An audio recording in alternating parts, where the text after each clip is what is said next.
ঢোলাহাটে বেআইনি বাজির কারবারের আড়ালে কোনো বোমা তৈরি হতো কিনা, বোমার কারবার চলতো কিনা সেটা সামনে আসতে পারে যে পরীক্ষায়, সেটা হচ্ছে ফরেনসিক বিশেষজ্ঞদের পরীক্ষা বা ফরেনসিক পরীক্ষায়। ইতিমধ্যে ফরেনসিক বিশেষজ্ঞ দল ঘটনাস্থলে পৌঁছেছে। এই মুহূর্তের আপডেট পার্থপ্রতিম ঘোষ আমাদের প্রতিনিধি বলতে পারবেন। পার্থ, গতকালকে রাত্রিবেলা যে বিস্ফোরণের ঘটনাটি ঘটে সেই মতো কিন্তু ঘটনাস্থলে যে কিছুক্ষণ আগে ফরেন্সিক এক্সপার্টদের টিম তারা এসে পৌঁছেছেন এবং যে বাড়ির মধ্যে এই বিস্ফোরণের ঘটনাটি ঘটে, যে বাড়ির মধ্যে 8 জনের মৃত্যুর ঘটনা ঘটে, সেই বাড়িতে গিয়ে সেই বাড়ি থেকে কিভাবে এই বিস্ফোরণটা হলো একটা তথ্য উঠে আসছে। গ্যাস সিলিন্ডার ফেটেছিল এবং তার পরবর্তীকালে সেখানে বাজি মজুদ ছিল। অপরদিকে উঠে আসছে যে মজুদ বাজি থেকে এই ধরনের বিস্ফোরণ হয়েছে।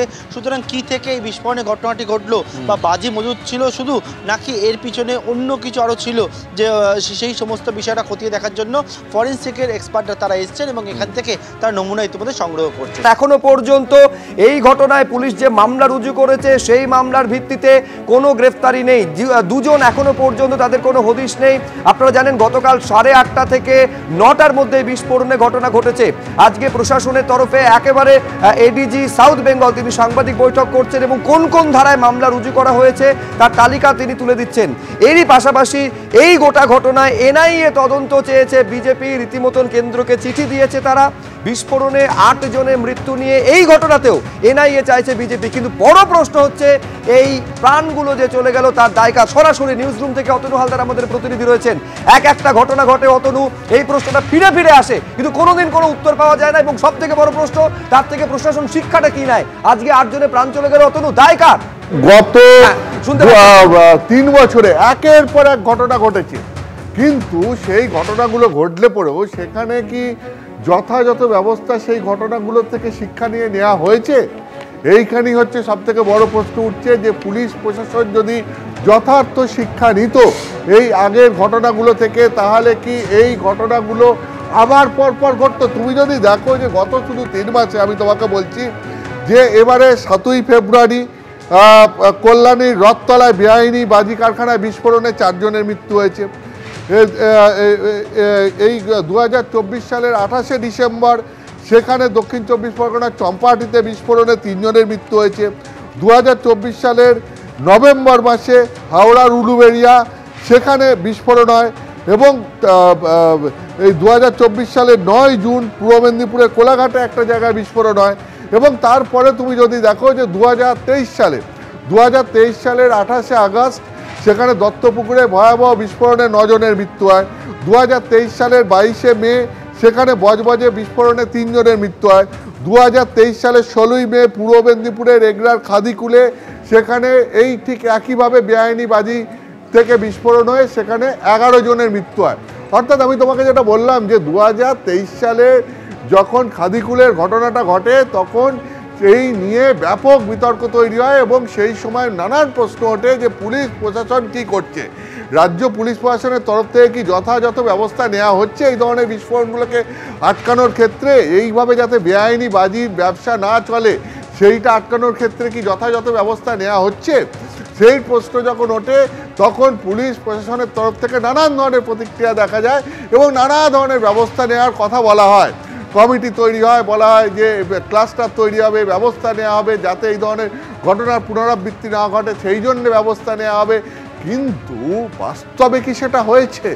যদি বাস্তবে সেটা হতো, তুমি দেখো যে 2023 সালে যেরকম পরপর বিস্ফোরণের ঘটনা ঘটেছে ঠিক 2024-এও সেটা হয়েছে এবং আজকে 2025 সালে এসে সেই একই ঘটনা ঘটে চলেছে। ফলে স্বাভাবিকভাবেই এই প্রশ্নটা উঠছে, এত বেআইনি বাজি আসছে কোত্থেকে? এত বেআইনি বাজি যখন আসছে, কোথাও না কোথাও এই বাজি তৈরি হচ্ছে। তাহলে এইভাবে বেআইনি বাজি যেখানে তৈরি হচ্ছে সেই উৎস মূলে পুলিশ পৌঁছাতে পারছে না কেন? এই বাজি তো কোথাও না কোথাও তৈরি হচ্ছে, সেইখানে গিয়ে পুলিশ আটকাতে পারছে না কেন? 2 হচ্ছে এই বাজি যেখানে মজুত হচ্ছে, এই মজুত হওয়া বাজি বাজারে আসছে, ব্যবসা হচ্ছে, অর্থাৎ একটা বড় র্যাকেট চলছে। তাহলে তার সূত্র ধরে পুলিশ এটাকে বন্ধ করতে পারছে না কেন? তাহলে স্বাভাবিকভাবেই প্রশ্ন উঠছে যে এগুলো কি শুধুমাত্র পুলিশের ক্যালাসনেস আর পুলিশ অ্যাডমিনিস্ট্রেশন শুধুমাত্র এটাকে তাদের গাফিলতি হিসেবে ধরছে, নাকি এর পেছনে কোথাও একটা প্রচ্ছন্ন মদত রয়েছে? কারণ তুমি যদি দেখে থাকো 2022 সালের অক্টোবর মাসে এই আজকে যে বাড়িতে বিস্ফোরণ হয়েছে সেই বাড়ির মালিককে গ্রেপ্তার করা হয়েছিল প্রায় 68.5 কেজি বাজি সহ। তাহলে 2022 সালে যাকে গ্রেপ্তার করা হলো বেআইনি বাজি সহ, তারপরে তার ব্যবসা চলছে কি করে? পুলিশের সার্ভিলেন্স কোথায়? ব্যবসা তো রমরমিয়ে গড়ে উঠছে কি করে? তারপরে এই ব্যবসা রমরমিয়ে চলছে কিভাবে? তাহলে পুলিশ কি ব্যবস্থা নিয়েছে, কি নজরদারি রেখেছে যার জন্য এই ব্যবসা চলছে? ফলে স্বাভাবিকভাবেই প্রশ্ন উঠছে যে পুলিশ প্রশাসন কি আদৌ এই ধরনের বেআইনি ব্যবসা বন্ধ করতে চায়? যদি চায় তাহলে তার জন্য যে যে ব্যবস্থা নেওয়া দরকার সেই ব্যবস্থা কোথায় নেওয়া হচ্ছে? প্রত্যেকটা ঘটনার পর দেখা যাচ্ছে একটা তাৎক্ষণিক প্রতিক্রিয়া পুলিশ প্রশাসনের পক্ষ থেকে এবং তার সঙ্গে কিছু প্রতিশ্রুতি, কিন্তু তারপর আবার পরিস্থিতি যাকে তাই থাকছে, কিন্তু ঘটনা ঘটার যে পরম্পরা সেটা বন্ধ হচ্ছে না। তার কারণ পুলিশ কি সত্যিই কোনো ব্যবস্থা নিতে আগ্রহী? এই প্রশ্নও আজকে উঠছে।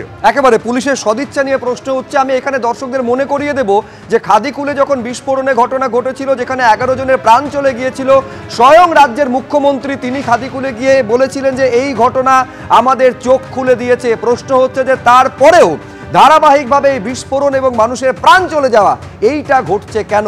আজকে এই ঘটনা নিয়ে পুলিশের তরফে সাংবাদিক বৈঠক করা হয়েছিল। এডিজি দক্ষিণবঙ্গ তিনি কি বললেন দেখাবো। দুর্ঘটনা যে কোনো সময় ঘটতেই পারে, কিন্তু সমস্যা হলো যদি লোকালয়ের মধ্যে ঘটে যায়, লোকালয়ের মধ্যে বাজি মজুদ থাকে, তাহলে মানুষের প্রাণ চলে যায়। এই সচেতনতা বোধটা বাজি যারা ব্যবসার সঙ্গে যুক্ত আছেন তাদের মধ্যে আমরা আনার চেষ্টা করব। আমরা বৈঠক করব, আমরা তাদের বলবো যদি সমবায় ভিত্তিতেও যদি বাজি প্রস্তুতকারক যে ইউনিয়ন সংগঠন সংস্থাগুলি আছেন তারা যদি এমন কোনো স্থান নির্দিষ্ট করেন যেটা লোকালয় থেকে দূরত্বে, কোনো ধরনের দাহ্য পদার্থে যে কোনো সময় শর্ট সার্কিট থেকে আগুন ঘটতেই পারে, অন্য কোনোভাবেও ঘটতে পারে, কিন্তু যদি ঘটে তাহলেও যাতে মানুষের প্রাণহানি না হয় সেইটা সুনিশ্চিত করার জন্য সচেতনতা প্রয়োজন এবং সেফ স্টোরেজের জায়গা আইডেন্টিফাই করা যান। Safe storage is a priority. আমরা দেখতে পাচ্ছি লোকালয়ের মধ্যে বাচ্চা আছে, বয়স্ক আছে, পাড়া প্রতিবেশী আছে, বাজারহাট আছে, স্কুল কলেজ আছে, সেইখানে যাতে বাজি মজুত না করা হয়, যাতে স্টোরেজ করা যায় কোনো একটা সেফ জায়গায়, কোনো একটা যেখানে মানুষের জনবসতি নেই এমন কোনো জায়গায়, সেইটা আমরা ডেফিনেটলি খুব শীঘ্রই আমরা বৈঠক করব বিভিন্ন বাজি সংস্থা প্রস্তুত করবে।